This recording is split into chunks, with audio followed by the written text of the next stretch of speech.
आज के समय में खेती सिर्फ अनाज उगाने तक सीमित नहीं रह गई, बल्कि ये एक पूरा बिजनेस मॉडल बन चुकी है। अगर किसान सही रणनीति अपनाए तो वह जमीन कई गुना ज्यादा मुनाफा दे सकती है। आपने अक्सर सुना होगा कि दुनिया में कुछ चावल ऐसे होते हैं जो हजारों रुपए किलो में बिकते हैं। यह सुनने में भले ही अजीब लगे, लेकिन इसके पीछे एक बहुत स्पष्ट कारण है: क्वालिटी, प्रोसेसिंग और ब्रांडिंग।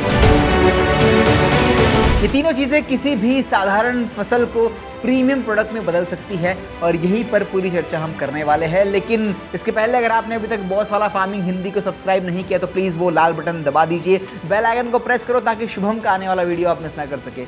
दबा दिया, वेरी गुड। चलिए शुरू करते हैं शुभम के साथ।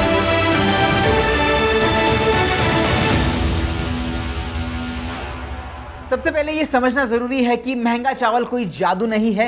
यह वही धान है, लेकिन उसे उगाने का तरीका, उसकी देखभाल और बाजार में पेश करने का तरीका अलग होता है। भारत में भी कई ऐसे चावल हैं जो इंटरनेशनल मार्केट में ऊंचे दाम पर बिकते हैं, जैसे कि बासमती। इसका मतलब साफ है कि हमारे देश में भी संभावनाएं मौजूद है, बस हमें अपनी खेती को नए नजरिए से देखना होगा। किसान अगर केवल उत्पादन तक सीमित रहेंगे तो उन्हें बाजार की तय कीमत मिलेगी, लेकिन अगर वो अपने उत्पादन को एक ब्रांड के रूप में पेश करेंगे तो वो कीमत वो खुद तय कर सकते हैं। अब चलिए बात करते हैं कि शुरुआत कैसे की जाए। किसी भी किसान को सीधा किसी विदेशी या चर्चित नाम वाले चावल की खेती शुरू नहीं करनी चाहिए। सबसे पहले अपने क्षेत्र की जलवायु, मिट्टी और पानी की उपलब्धता को समझना बहुत ज़रूरी है। हर इलाके के लिए अलग अलग किस्में बेहतर रहती है, इसलिए अपने नज़दीकी कृषि विज्ञान केंद्र या कृषि विभाग से आप सलाह लेकर ऐसे किस्म का चुनाव करें जो आपके क्षेत्र में अच्छी क्वालिटी दे सके और बाजार में इसकी मांग हो। शुरुआत छोटे स्तर से करना ज़्यादा समझदारी होती है, ताकि जोखिम कम रहे और अनुभव के साथ धीरे धीरे विस्तार किया जा सके। देखिए, खेती शुरू करने से पहले मिट्टी की जांच करवाना बहुत ज़रूरी है। इसमें आपको यह पता चलता है कि ज़मीन में कौन कौन से पोषक तत्व कम है और किन चीज़ों की ज़रूरत है। धान की खेती के लिए पानी का जो स्टोरेज है, उसकी जो अवेलेबिलिटी है वो पूरी होनी ज़रूरी है, क्योंकि यह फसल नमी वाले वातावरण में अच्छी तरह बढ़ती है।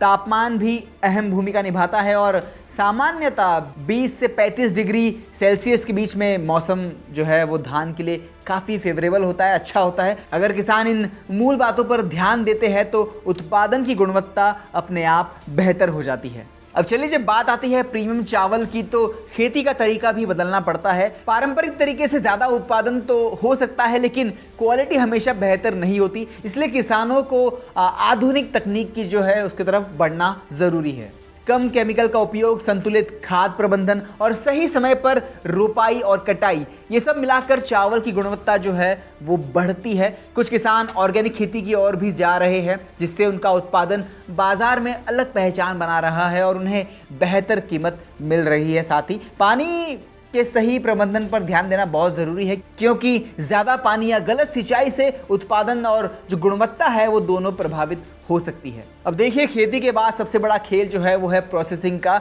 ज़्यादातर किसान अपनी फसल को सीधे मंडी में बेच देते हैं, जहां उन्हें सामान्य रेट मिलता है। लेकिन अगर वही किसान अपनी फसल को साफ करके, ग्रेडिंग करके और सही तरीके से मेकिंग करवा के अगर उसे वो बेचे तो उसकी कीमत जो है वो कई गुना बढ़ सकती है। अच्छे राइस मिल से संपर्क करना ज़रूरी है। टूटे हुए दानों को अलग करना और साफ़ सुथरा चावल तैयार करना बहुत ज़रूरी है। यही वह स्टेप है जहां से आपका उत्पादन प्रीमियम कैटेगरी में आता है। अगर संभव हो तो किसान को छोटे स्तर पर अपनी खुद की प्रोसेसिंग यूनिट लगाने पर भी विचार करना चाहिए, जिससे उनकी जो लागत है वो नियंत्रण रहती है और मुनाफा भी जो है वो धीरे धीरे बढ़ने लगता है। इसके बाद आता है ब्रांडिंग, जो पूरी प्रक्रिया का सबसे महत्वपूर्ण हिस्सा है।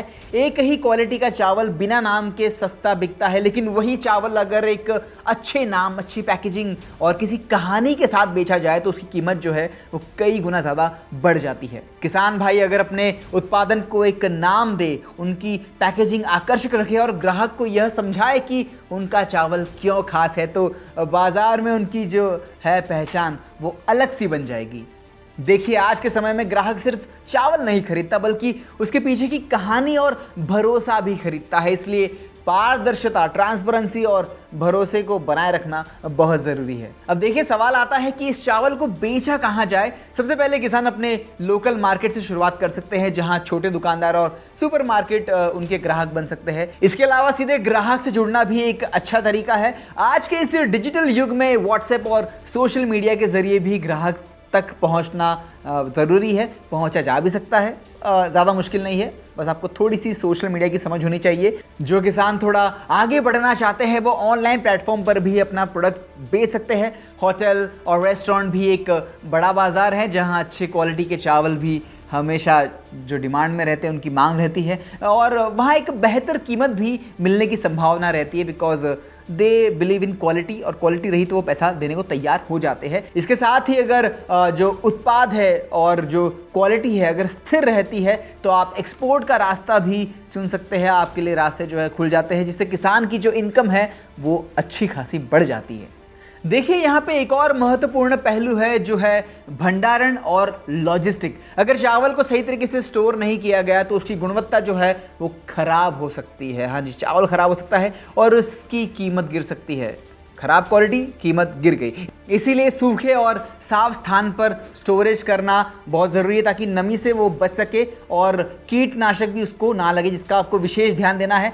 पैकेजिंग के दौरान भी यह सुनिश्चित करना ज़रूरी है कि चावल सुरक्षित रहे और ग्राहक तक सही स्थिति में पहुंचे, टूट फूट ना जाए, पैकेजिंग खराब ना हो जाए। छोटे छोटे सुधार जो है वो बड़ा डिफरेंस लाते हैं आपकी मार्जिन में। हालांकि जो रास्ता है वो आसान नहीं है। शुरुआत में सबसे बड़ी चुनौती होती है बाजार बनाना। लोग नए ब्रांड पर तुरंत भरोसा नहीं करते, इसलिए समय और धैर्य दोनों की ज़रूरत होती है। इसके अलावा पैकेजिंग और मार्केटिंग में शुरुआती जो निवेश है वो करना आपको पड़ सकता है, तो आपको उसका एक अलग बजट जो है वो बनाना पड़ेगा। सबसे मुश्किल काम होता है हर बार एक जैसी क्वालिटी बनाए रखना, क्योंकि अगर क्वालिटी में फ़र्क आया तो ग्राहक वापस नहीं आएगा।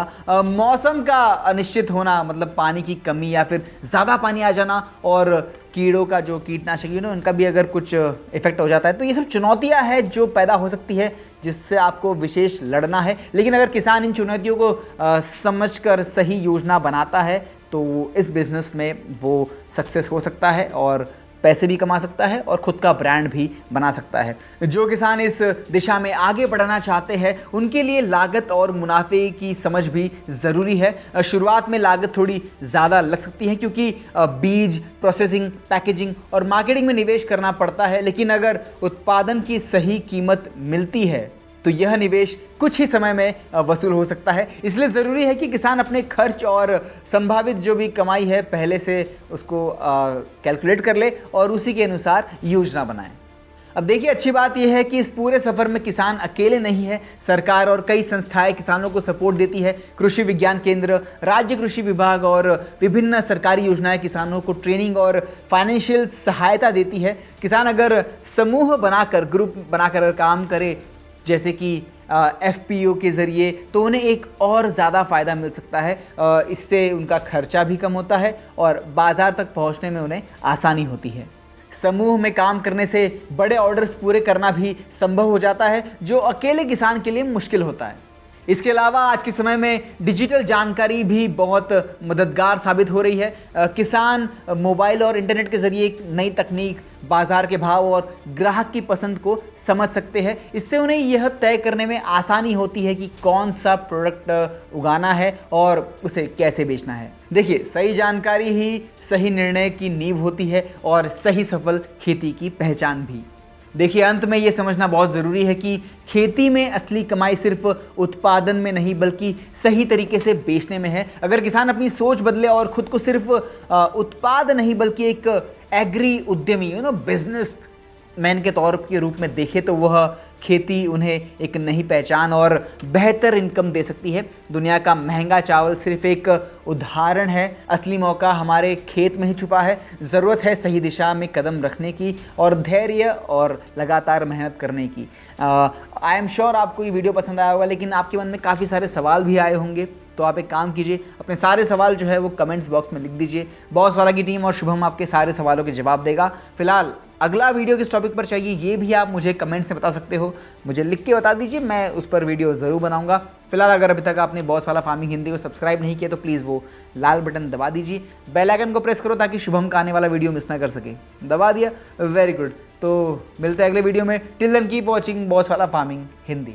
ब्रांड पार्टनरशिप्स और एडवर्टाइजिंग इंक्वायरीज के लिए ईमेल कीजिए brand@bosswala.com या व्हाट्सएप कीजिए 9108014192 पर। बॉस वाला।